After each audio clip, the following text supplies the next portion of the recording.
โอเคสวัสดีครับผมเดี๋ยวมาเรียนกันหน่อยบทเรียนหนึ่งยังอยู่ในเรื่องของการเปิดเกมนะครับอันนี้เดี๋ยวผมมาดูบทเรียนหนึ่ง While white gets to make the first move in chess, ดูวันนี้ว่าเขาพูดว่าไงบ้างในเอพิโซด4เนี่ยนะครับพูดถึงเรื่องการการ์ดที่ D4 D4 ก็คือตรงนี้นะครับตรงนี้ครับผม D4 back usually play 1 E5 ใช่ E5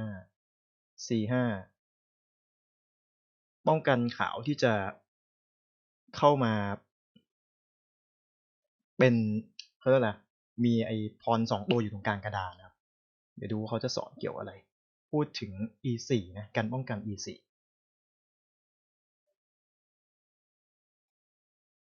เอาใหม่กดผิด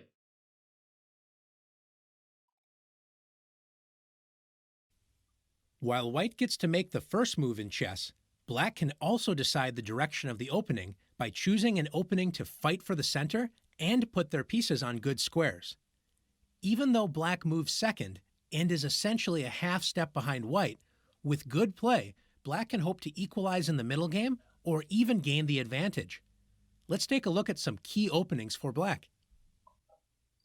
After e4, the first two openings we will look at for black focus on preventing white from easily placing another pawn in the center with d4. The most solid of these options is e5. บอกว่าก็เวลาขาวเปิดเกมมาเนี่ยเขาก็จะเปิดมาตรงกลางใช่ไหมครับเพื่อที่จะคุมกลางกระดาษแล้วก็ป้องกันไม่ให้หมากดำได้เดินตรงช่วงบริเวณตรงD4 ตรงนี้ซึ่งก็จะคุมกลางกระดาษเหมือนกันคือส่วนใหญ่เปิดเกมมาก็ตรง D4 ตรงเนี้ยหรือว่า E4 ของฝั่งขาวเนี่ยหมากที่เหมาะสมที่จะเดินรับมือกับการเปิดของหมากขาวก็คือตรงนี้ครับดำ E4 นะครับE5 นะครับ Gaining a fair share of space in the center for black and preparing to capture white's pawn if it moves to d4. After the typical knight f3, black ซึ่งแน่นอนครับพอเดินดำที่ E5 เนี่ยมันก็จะป้องกันไม่ให้ขาวเดินที่ D4 ตรงนี้ด้วยนะครับผม has a few reasonable moves in this position. The most common is knight c6. Before มารูปแบบมาตรฐานนะครับก็คือพอหลังจากดำเดินที่ E5 เนี่ยหมากขาวก็เดินม้าขึ้นมาที่ F3 เพื่อจะขู่จับกินหมากดำพรดำที่ตรงนี้ซึ่งแน่นอนม้าของฝั่งดำเนี่ยก็จะขึ้นมาเพื่อป้องกันก็จะเป็นการเปิดเกมมาตรฐานทั้งสองฝ่ายก็คือช่วงชิงกลางกระดานกันพร้อมกับพัฒนาตัวหมากขึ้นมา Before looking at this move, let's consider some other options. One option is to play d6. This is known as the Philidor Defense. นี่ก็เป็นอีกออปชันหนึ่งแทนที่จะเลือกเดินไนท์ขึ้นมาก็เลือกเดินพรขึ้นมาที่ D6 เนี่ยนะครับป้องกันตรงนี้แล้วก็ช่วงชิงกลางกระดานเขาบอกว่านี่เป็นการเปิดเกมแบบ Philidor Defense นะครับ Philidor is a solid but passive opening. It is considered passive because d6 blocks black's dark squared bishop from developing toward the center, so the bishop will not control many squares in the opponent's แต่ว่าการเปิดเนี่ยมันก็คือเป็นการเปิดที่ค่อนข้างเหนียวแต่ว่ามันจะทำให้บิชอปเนี่ยออกมาไม่ได้นะครับเพราะว่าโดนบล็อกบิชอปตัวเองไว้ camp early in the game. For this reason, white often plays d4, gaining more space in the center and threatening black's pawn on e5. ขาวเดินขึ้นมายิ่งควบคุมการกระดานพร้อมกับเตรียมจู่โจมพรที่กลางกระดานตัวนี้นะเพราะตอนนี้ขู่กิน2ปากแล้ว After e takes d4, knight takes d4. Black would like to play bishop to c5 to put pressure on the knight on d4. Notice the pawn on d6 blocks the bishop. ถ้าเกิดว่าหมากดำเนี่ยไปกินที่ตรงเนี้ยกินแล้วแลกกันมาอย่างเงี้ยหมากดำเนี่ยจะไม่สามารถเอาบิชอปออกมาที่ตรงนี้ได้นะครับเพราะว่ามันติดพรตัวนี้ก็จะเป็นเกมที่หมากดำน่าจะเสียเปรียบ From becoming active. Black will have less space to use for development, so black's position will be solid enough, but passive. Another opening choice for black is to play knight f6. มีอีกช้อยหนึ่งครับของการเปิดของฝั่งดำนอกจากเดินที่พรที่ตัวนี้ที่เป็นเปิดเกมแบบเมื่อกี้นะครับก็เดินไนท์ขึ้นมาที่ตำแหน่ง F6 นะครับ This is known as the Petrov or Russian defense. Black อันนี้เรียก Petrov Defense หรือว่ารัสเซีย Defense นะครับ counterattacks the e4 pawn instead of protecting e5. ก็ขู่ที่จะกิน e4 นะครับผม After knight takes e5, it's very important for black to play d6. If instead black plays knight takes e4, black is in serious trouble after queen e2. White attacks the knight with the queen. อ้าวแลกกันอย่างนี้แล้วกลายเป็นว่าฝั่งดำเสียเปรียบพอเปิดออกมาตรงนี้แล้วแทนที่เมื่อกี้เหมือนจะบอกเป็นรูปแบบเปิดเกมกลายเป็นขาวกินที่นี่ดำกินที่นี่ม้ามีปัญหามันจะเป็นการเปิดเกมที่เท่ากันได้ยังไง If black tries to defend the knight, say with d5, white will simply attack the knight with d3 and force it to move. If the knight moves right away, say knight f6, white can win black's queen with the nice tactic knight to c6, discovering the queen's check on the king, and also notice the knight โอ้ threatens ยพอมาเปิดเดินอย่างนี้แล้วขาวได้เปรียบดำมากเลยพอเดินม้ามาหลบที่ตรงนี้พร้อมกับลุกคิงด้วยควีนแล้วก็จะได้กินควีนฟรีกินควีนดำฟรีนะครับ to take the queen. Black is going to lose a queen in this position. This is why it is important for black to อันนี้ immediately น่าจะบอกวิธีการเดินที่ถูกต้องของเปิดเกมแบบนี้นะครับเขาบอก Russian Defense ใช่ไหมแทนที่หมากดำจะไปกินพรตัวนี้ play d6, โอ้ attacking เรียกว่ายอมเสียพรไปก่อนต้องเดินตัวพรตัวนี้ออกมาก่อน white's knight. And after the knight retreats to f3, now black can play knight takes e4. อ๋อต้องเดินออกมาก่อนถึงค่อยกินนะครับไม่ได้เสียเปรียบอย่างรูปเมื่อกี้ Black plans on playing d5, developing the dark squared bishop, and castling. Notice if white tries to cause the same issues with queen e2, black can simply play queen e7, unpinning the knight so the knight can safely retreat without losing any material. Let's return to the position after knight to c6. This is queen e7, unpinning the knight so the knight can safely retreat without losing any material. In castling, notice if white tries to cause the same issues with queen e2, black can simply play queen e7, โอ้นี่ unpinning the ป้อง knight กันการเดินกินม้าด้วยเอาควีนมากันตรงนี้นะครับใช้ควีนกันเอา so the knight can safely retreat without losing any material. Let's return to the position after knight to c6. This is black's most popular กลับ option, มาดูการเปิดเกมแบบนี้นะครับพอเดินม้าขึ้นมาตรงนี้ที่ c6 protecting the e5 pawn and developing a piece toward the center. After bishop to c4, the Italian game, เปิดเกมแบบนี้เรียกว่าอิตาเลียนเกมนะครับบิชอปเดินมาที่ตำแหน่ง c เท่าไหร่เนี่ย c4 นะครับ black has two main options, bishop to c5 or knight to f6. After knight to f6, white is able to play the aggressive and very dangerous move knight to g5, joining the bishop's attack on f7. As you are starting พอเดินมาโพซิชันนี้แล้วนี่ตรง f7 เนี่ยโดนโจมตีได้2ปากนะครับเป็นจุดอ่อนของฝั่งด out, it's best to avoid these complications where one misstep can lose the game for black. ำ This is why we ถ้า recommend ออกมาเป็นลักษณะเมื่อกี้ฝั่งขาวได้เปรียบเลยครับฝั่งดำเสียเปรียบอันนี้ตัวนี้โดนโจมตีที่ปากนึงละต่อไปหมากดำนี่จะต้องเดินให้ถูกต้องนะเพื่อจะได้ไม่โดนเป็นจุดอ่อน bishop to c5. Notice that knight g5 is ต้องเดินบิชอปที่นี่นะครับเนี่ย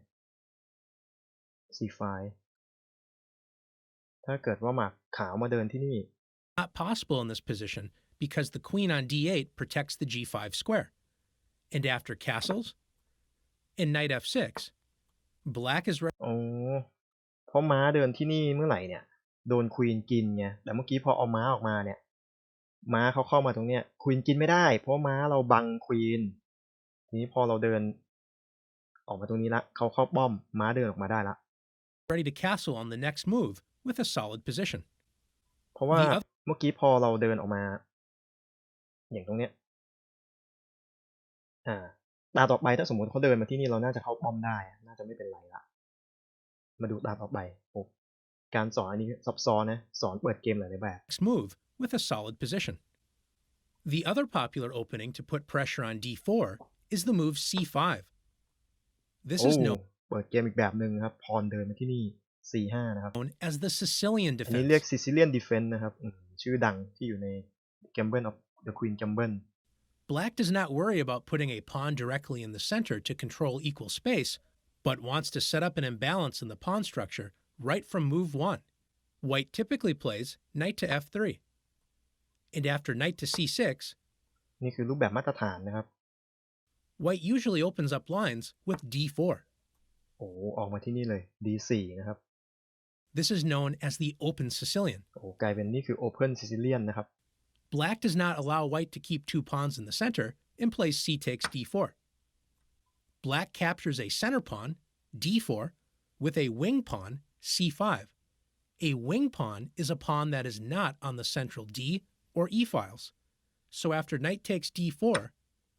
notice that Black has 2 pawns that could move into the center, e7 and d7, while White only has 1 pawn, e4.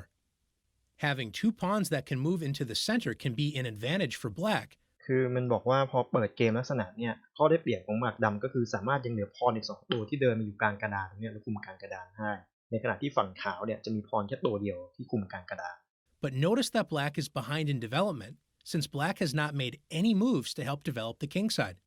This means that White will usually get to develop pieces to more active squares faster than Black can, so White often gets an early attack.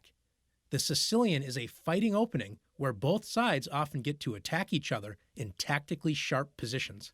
โอ้แปลไม่ค่อยออกแต่รู้เหมือนกับประมาณว่าอันนี้เป็นการเปิดเกมแบบ Open Sicilian มันเหมือนแลกกันนะโจมตีเปิดแลกกันก็โดยรวมๆเหมือนแนะนำวิธีการเปิดเกมนะครับซึ่งผมก็แปลได้ไม่หมดนะครับถ้าเกิดใครรู้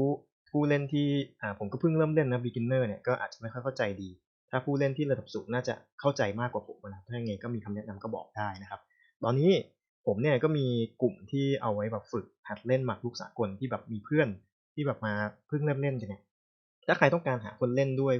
เล่นกันเนี่ยผมจะทิ้งลิงก์ Facebook กลุ่มอันเนี้ยไว้ข้างล่างนะครับผมแล้วก็ถ้าใครสนใจอยากเรียนหมากล้อมแล้วก็อยากลองเล่นแบบที่ผมเรียนอย่างเนี้ยใน chess.com เนี่ยก็กดลิงก์เข้าไปข้างล่างลองดูได้นะครับผมเดี๋ยวผมจะทำโจทย์อีกประมาณ5ข้อ Start Challenge ของการเรียนอันนี้โจทย์คือเดินดำมาที่ e pawn ใช่ไหมครับdirectly into the center and gain equal amount of space ดำเดินมาที่นี่ดีแล้วก็White try to take over the center ใช่ไหมก็ขาวพยายามจะควบคุมกลางกระดานด้วยการกินที่ d4 มันเดินมาที่นี่ใช่ไหมเราต้องเดินยังไงใช่ไหมไม่รู้มั่วกัน ไม่ค่อยแน่ใจคือมันต้องแก้ไงเนี่ยไอ้ยะไม่ได้ตั้งใจเรียนเราก็ต้องกินเขาเลยปะกินเขาดีกว่าใช่ไหมควีนออกมาแล้วดีไหมได้ work back capture white d4 learning white queen into the center develop a knight and attack white queen มาขึ้นมาเพื่อโจมตี queen จบ1ข้อเหลือ4ข้อ white ต้องการจะโจมตี back pawn how can black develop knight and counter attack ใช่ไหมไม่ใช่ด้วยโอ้นี่นะที่สูตรเปิดเกมอย่างที่เมื่อกี้เขาบอก